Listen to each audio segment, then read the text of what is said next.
اپنے گھر کا کچھ سامان بیچا انہوں نے بازار میں جا کر کے، بنو قینقاع کے محلے میں سامان بیچ کے، کچھ سنار سے کام تھا، سنار کی دکان پہ چلی گئی، اور سنار وہ یہودی تھا، اس سے کہا یہ چیز بنوانی تھی، جو بھی تھا معاملہ کرنے لگی۔ اس یہودی نے اپنے دوسرے ساتھی کو اشارہ کیا کہ اس خاتون کی جو چادر ہے نا، اسے کسی جگہ پہ، اب وہ بے دھیانی میں بیٹھی بات کر رہی ہے، اور بیٹھے بیٹھے اس کی چادر کو کسی جگہ پہ اڑا دو، اڑا دی۔ اب یہ خاتون اپنی بات مکمل ہوئی، اٹھ کے جانے لگی تو وہ چادر تو اڑی ہوئی تھی پیچھے، اور اسے پتا نہیں تھا، یہ اپنے خیال میں اٹھ کے جانے لگی تو چادر کھل گئی۔ اب انہوں نے کہا ہے کوئی میری مدد کرنے والا، یہ میرے ساتھ ظلم کیوں کیا؟ بات بڑھ گئی، وہاں پر ایک مسلمان صحابی گزر رہے تھے، انہوں نے دیکھا میری بہن کے ساتھ ایسا معاملہ ہوا ہے۔ جب عزتیں ایک سمجھی جاتی تھی اس وقت یہ معاملات ہوتے تھے۔ وہ آ کر کے یہودی کو انہوں نے مارنا شروع کر دیا کہ تو ہماری بہن کے ساتھ ایسا کرے، ہمارے ہوتے ہوئے تمہیں اتنی جرأت مل گئی مدینے میں۔ جب بات بڑھ گئی تو وہ قتل ہو گیا یہودی۔ اب یہودی سارے بازار میں تھے، یہ اکیلے تھے، اب یہودیوں نے مل کے ان کو قتل کر دیا، صحابی کو شہید کر دیا۔ یہ بات رسول اللہ صلی اللہ علیہ وسلم تک پہنچی کہ اب تو بنو قینقاع کا کچھ کرنا پڑے گا، یہ تو حد سے گزرتے جا رہے ہیں۔ پھر رسول اللہ صلی اللہ علیہ وسلم نے صحابہ کرام کو تیار کیا کہ نکلو بھائی، اب ان کا تو کام تمام کرتے ہیں۔ اب رسول اللہ صلی اللہ علیہ وسلم صحابہ کرام کو لے کر کے ان کے علاقے میں یہ انہوں نے اپنے آپ کو کڑا بند کر لیا، محصور کر لیا، اور رسول اللہ صلی اللہ علیہ وسلم نے ان کا محاصرہ کر لیا۔ 15 دن تک محاصرہ رہا۔ 700 نوجوان ان کے بالکل جنگجو تھے، زرہ پوش، لیکن جرأت نہیں تھی کہ باہر نکلتے۔ باہر رسول اللہ صلی اللہ علیہ وسلم اور صحابہ کرام نے ان کے پورے محلے کا محاصرہ کیا ہوا تھا۔ 15 دن کے بعد انہوں نے کہا جی ہم بات کریں، آپ ہم سے مذاکرات کر لیں، کسی طرح کیا چاہتے ہیں آپ؟ رسول اللہ صلی اللہ علیہ وسلم پہلے باہر آؤ، گرفتار کرتے ہیں، پھر دیکھتے ہیں تمہارے ساتھ کیا کرتے ہیں۔ انہیں خطرہ پیدا ہوا کہ اب ہمارے نوجوانوں کو قتل کروا دیا جائے گا۔ انہوں نے کسی طرح عبداللہ بن ابی سے رابطہ کیا، وہ ان کا حلیف تھا، معاہدہ تھا کہ ہم آپس میں ایک دوسرے کا تعاون کریں گے۔ پہلے سے رسول اللہ صلی اللہ علیہ وسلم کے مدینہ آنے سے پہلے کا ان کا معاہدہ تھا، ان کا حلیف تھا۔ عبداللہ بن ابی آ گیا۔ اب صحابہ کرام ان کے جو نوجوان نکلے انہیں باندھ رہے ہیں اور رسیوں سے باندھ رہے ہیں۔ کہا چھوڑ دو انہیں، کہا جب تک رسول اللہ صلی اللہ علیہ وسلم نہیں کہیں گے ہم تیرے کہنے پہ ان کو چھوڑنے والے نہیں ہیں، چل یہاں سے کہیں اور۔ اب یہ آ گیا رسول اللہ صلی اللہ علیہ وسلم کے پاس، میرا ان کا تعلق ہے، میں اتنا پرانا تعلق ہے، آپ نے آتے ہی یہ معاملات خراب کر دیے، آپ میری وجہ سے نہیں انہیں چھوڑ سکتے۔ اور رسول اللہ صلی اللہ علیہ وسلم نے اس کی بات کا دھیان نہیں دیا۔ پھر بار بار صحابہ کرام غصے میں آ گئے، تجھے ایک بار رسول اللہ صلی اللہ علیہ وسلم کی خاموشی نے جواب نہیں دے دیا، چھوڑ دے بات کو۔ پھر اس نے جب مسلسل اصرار کیا تو رسول اللہ صلی اللہ علیہ وسلم نے کہا ٹھیک ہے، لیکن اب یہ مدینے میں نہیں رہیں گے، بنو قینقاع مدینے میں نہیں رہیں گے، ان کو ہم آزادی دے دیتے ہیں، یہ اپنا سامان جو ہے اپنی سواریوں پہ لاد کر کے لے کے نکلیں یہاں سے، جتنا لے کے جا سکتے، لیکن یہ یہاں نہیں رہیں گے، کہیں اور چلے جائیں۔ اور دوسری چیز ان کے لیے نبی کریم جلا وطنی کا ان کے لیے کہہ دیا رسول اللہ صلی اللہ علیہ وسلم، ان کو جلا وطن کر دیا گیا، اور یہ شام کی طرف یہ قبیلہ پھر یہاں سے چلا گیا شام کی طرف۔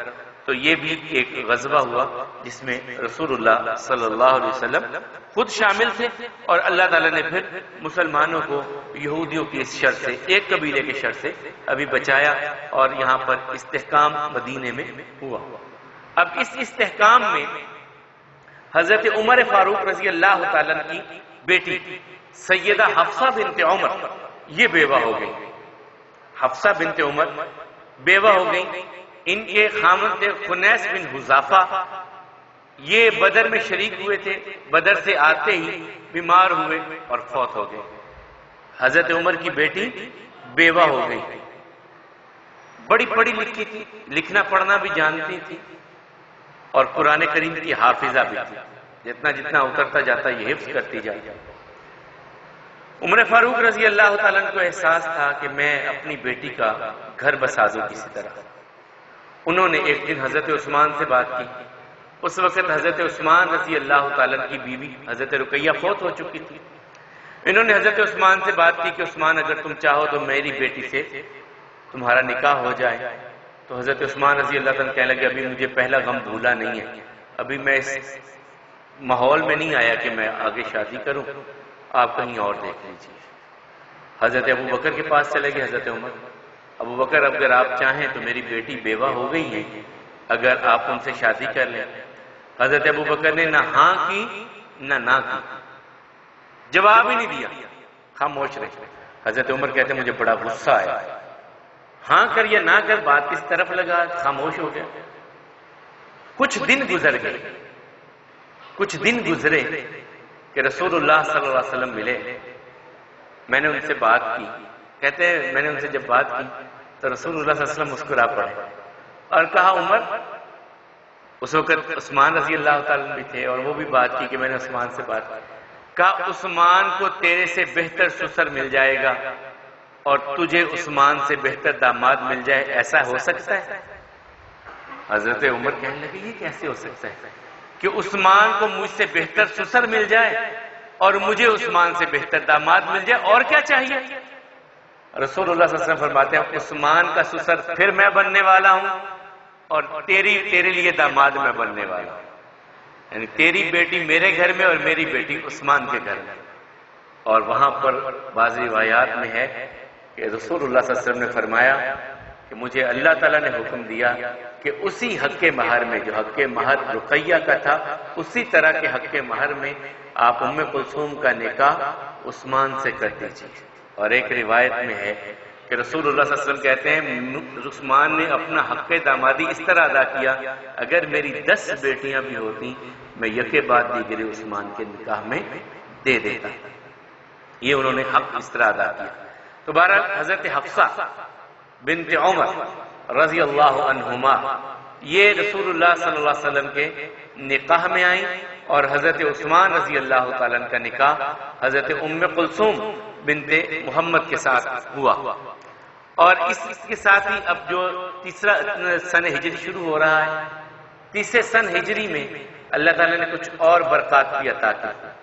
حضرت حسن رضی اللہ تعالی عنہما ان کی پیدائش کا معاملہ ہے، اور ان کی پیدائش سے پہلے ایک بات جو کل رہ گئی تھی وہ یہ تھی کہ جب حضرت فاطمہ کا نکاح ہو گیا اور یہ چلی گئی اپنے گھر میں تو گھر دور تھا، حضرت علی کا گھر جو لیا گیا وہ دور تھا، یہ کہنے لگی ابا جان اگر گھر قریب ہو جائے نا میرا تو آپ کے پاس آنا جانا آسان ہو جائے گا۔ تو رسول اللہ صلی اللہ علیہ وسلم کے گھر کے سب سے پاس میں گھر تھا حارثہ بن نعمان رضی اللہ تعالیٰ عنہ کا، کہا وہ خالی گھر پڑا ہے، آپ حارثہ سے کہہ دیں وہ گھر مجھے دے دیں۔ رسول اللہ صلی اللہ علیہ وسلم فرمایا حارثہ کے بہت مکان تھے مدینے میں نے ان کو کہا یہ مکان فلاں مہاجر کو دے دو، انہوں نے دے دیا، میں نے کہا فلاں مہاجر کو یہ مکان دے دو، انہوں نے دے دیا۔ اتنی بار میں نے حارثہ سے کہا ہے، ہر بار اس نے میری بات کو ٹالا نہیں ہے۔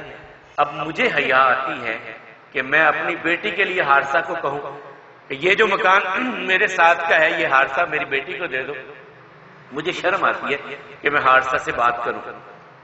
یہ بات کسی طرح حضرت حارثہ کے کانوں میں پڑ گئی کہ حضرت فاطمہ نے یوں کہا اور رسول اللہ صلی اللہ علیہ وسلم نے یہ کہا۔ اب وہ آگے یا رسول اللہ صلی اللہ علیہ وسلم یہ بات ہے؟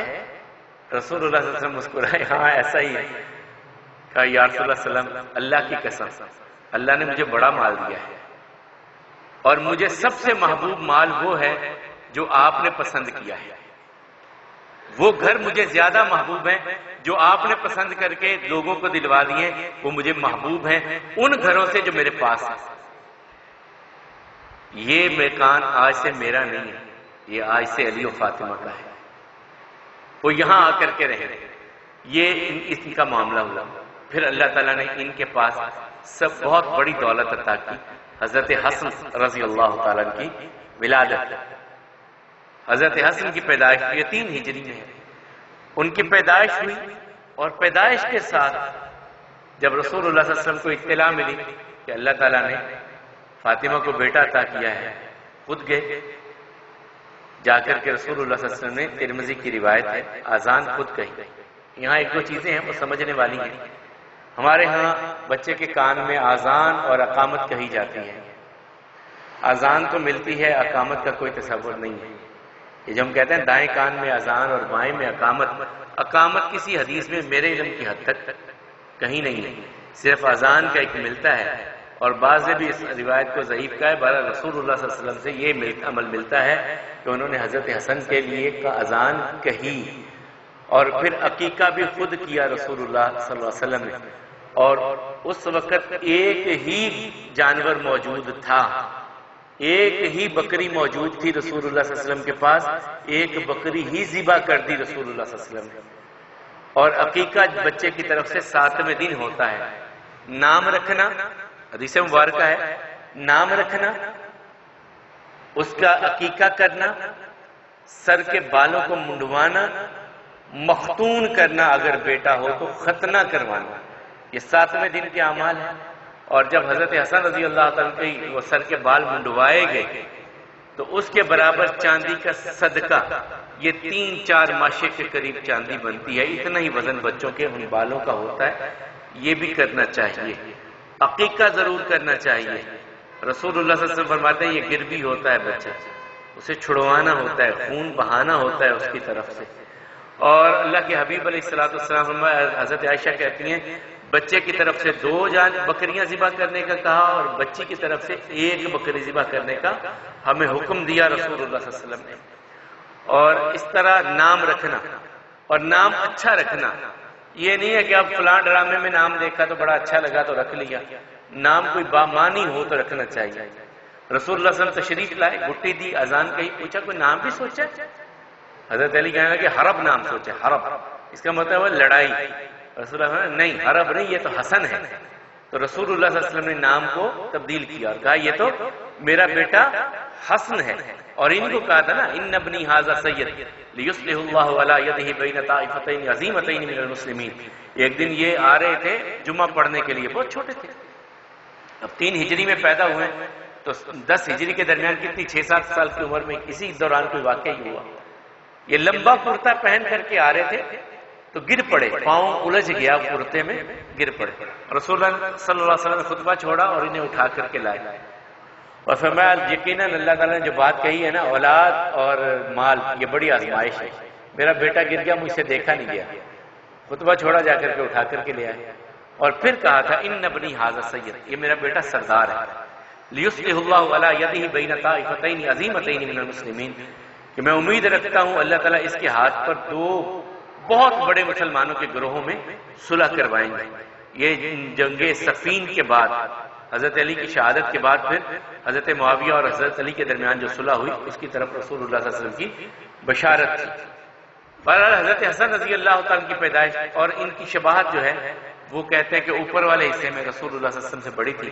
اس کا ایک مشہور واقعہ بھی ہے کہ حضرت ابوبکر نے ایک دن نماز پڑھائی، نماز پڑھا کر کے باہر نکلے دونوں، حضرت علی بھی اور حضرت حسن بھی، دونوں نماز پڑھ کے وہ پڑھا کے، ابو بکر پڑھا کے علی پڑھ کے نماز، دونوں مسجد سے نکلے، باہر حضرت حسن بچوں کے ساتھ کھیل رہے تھے۔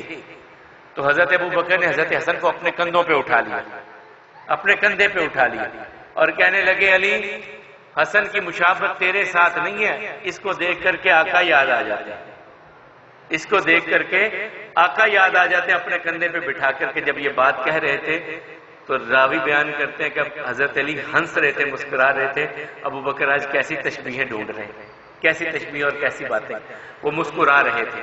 بہرحال یہی 3 ہجری میں پھر ایک اور بڑا معاملہ ہوا، وہ تھے احکام میراث کا اترنا، وراثت کے مسائل کا نازل ہونا۔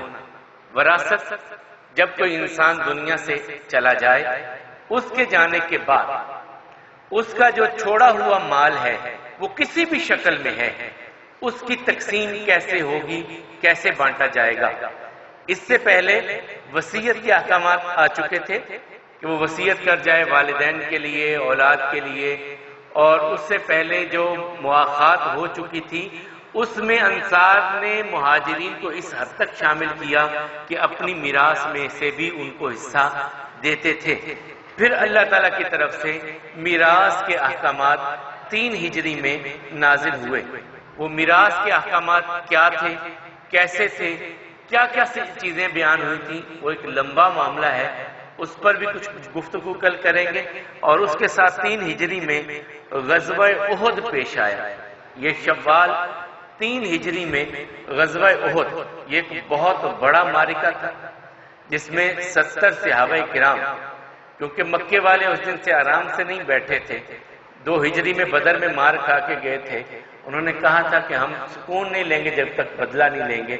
وہ 1 سال تیاری کرتے رہے، 1 سال 1 مہینہ تیاری کرنے کے بعد شوال 3 ہجری میں مدینہ پلٹ کر کے آئے، اور وہاں پر بدر احد میں 70 صحابہ کرام، بڑے بڑے عظیم صحابہ کرام شہید ہوئے، خود رسول اللہ صلی اللہ علیہ وسلم زخمی ہوئے۔ اس پر انشاءاللہ ہم کل گفتگو کریں گے۔ احکام میراث اور میراث کے حوالے سے کچھ باتیں یقیناً پہلے بھی ہو چکی ہیں کہ ہم زندگی میں بعض اوقات اولاد کہتی ہے ہمارے درمیان ہمارا حصہ ہمیں دو، بچے باپ سے کہتے ہیں میرا حصہ مجھے دو، میں سائیڈ پہ ہو جاؤں۔ زندگی میں میراث تقسیم نہیں ہو سکتی۔ میراث کا مطلب ہی، ترکے کا مطلب ہی وہ ہے جو انسان چھوڑ کے چلا جائے، وہ کس کو کتنا ملے گا، اور ترکہ اولاد کے درمیان، ماں باپ کے درمیان، بیوی کے درمیان تقسیم ہوتا ہے، اور اس تقسیم کرنے سے پہلے 2 عمل ایسے ہیں، بلکہ 3 عمل ایسے ہیں جسے ہم بھلا دیتے ہیں، ان پر بھی انشاءاللہ کل گفتگو ہوگی۔ آج کی ہماری بات تھی غزوہ بدر جب ہوا، اس کے ضمناً بعد مکہ المکرمہ میں کفار کی حالت کیا ہوئی، ابو لہب کا مرنا، واصل جہنم ہونا، اور اسی طرح رسول اللہ صلی اللہ علیہ وسلم کا اسماء بنت مروان کے بارے میں کہنا جو گستاخ رسول تھی، اس کا قتل کیا جانا، اور حضرت عمیر بن عدی کو بصیر کا نام ملنا، اور پھر رسول اللہ صلی اللہ علیہ وسلم کا بنو قدر کی طرف جانا، بنو سلیم اور بنو غطفان کے لیے، اور ان کا اپنا سامان چھوڑ کر کے بھاگ جانا، پھر بنو قینقاع کی طرف آنا، یہ یہود کا ایک بڑا قبیلہ جنہوں نے مسلمانوں کے خلاف بہت سازشیں کی، سنار تھے، مالدار تھے۔ یہ ہاں ایک چیز اس کے ضمن میں بھی ایک رہ گئی، جب ان کو یہ اجازت دے دی گئی کہ تم یہاں سے نکل جاؤ، جلا وطن ہو جاؤ، تو انہوں نے کہا جی ہم نے لوگوں سے پیسے بہت لینے ہیں، تو 3 دن کی مہلت انہیں دی گئی، اور اس پر عبادہ بن صامت رضی اللہ تعالیٰ کو رسول اللہ صلی اللہ علیہ وسلم نے مقرر کیا، 3 دن کے بعد یہ یہاں پر نظر نہیں آنے چاہیے، انہیں یہاں سے جلا وطن کر دینا۔ عبادہ بن صامت رضی اللہ تعالیٰ کو ان پر مقرر کیا گیا، 3 دن کے بعد پھر انہیں یہاں سے نکال دیا گیا۔ بنو قینقاع کو ان کی سازشیں میں نے آپ کے سامنے رکھ دی۔ اللہ حکم الحاکمین ہم سب کو ایمان اور صحت والی زندگی عطا فرمائے، کمیوں کوتاہیوں سے درگزر فرمائے، ہم سب کے صغیرہ کبیرہ گناہوں کو معاف فرمائے، حق کو حق سمجھتے ہوئے اپنانے کی اور باطل کو باطل جانتے ہوئے بچنے کی توفیق عطا فرمائے۔ اقول قولی ھذا والحمد للہ، استغفر اللہ لی ولکم ولسائر المسلمین۔